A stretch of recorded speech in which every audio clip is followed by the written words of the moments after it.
ఒక్కసారి కొమ్మూరి గోల్డ్ కి కాల్ చేయండి. తాకట్లో ఉన్న మీ బంగారాన్ని విడిపించి మార్కెట్ ప్రైస్ కి వాళ్ళు కొనుక్కుని మిగతా డబ్బులు మీకు ఇచ్చేస్తారు. హాయ్, వెల్కమ్ టు మనం టీవీ. మనం టీవీ మన కోసం.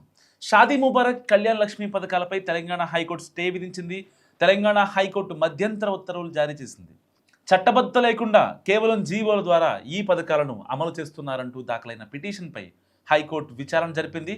తదుపరి విచారణ వరకు చెల్లింపులు చేయొద్దని కోర్టు ఆదేశాలు జారీ చేసింది. తదుపరి విచారణను సెప్టెంబర్ 9కి కోర్టు వాయిదా వేసింది. అయితే సరిగ్గా ఇలాంటి టైంలోనే కళ్యాణ లక్ష్మి పథకం కింద ఒక స్కామ్ జరిగింది.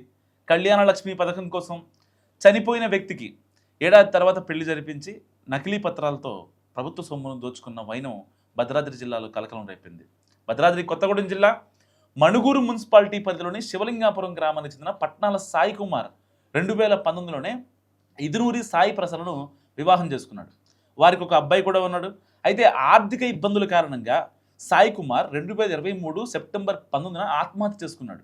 దీనిపై మణుగూరు పోలీసులు కూడా కేసు నమోదు చేశారు. అయితే ప్రభుత్వం పేదల కోసం అమలు చేస్తున్న కళ్యాణ లక్ష్మి పథకం నగదును కొట్టేయడానికి కొందరు అడ్డదారులు దొక్కారు.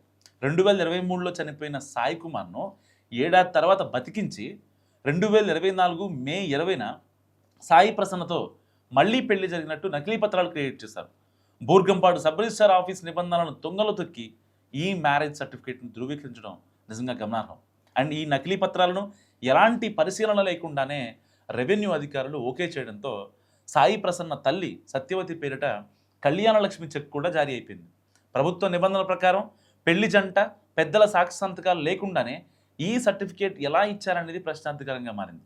అండ్ ఈ దొంగ పత్రాల వ్యవహారంపై పూర్తి స్థాయిలో విచారణ జరిపితే మరిన్ని అక్రమాలు వెలుగులోకి వస్తాయని స్థానికులు డిమాండ్ చేస్తున్నారు.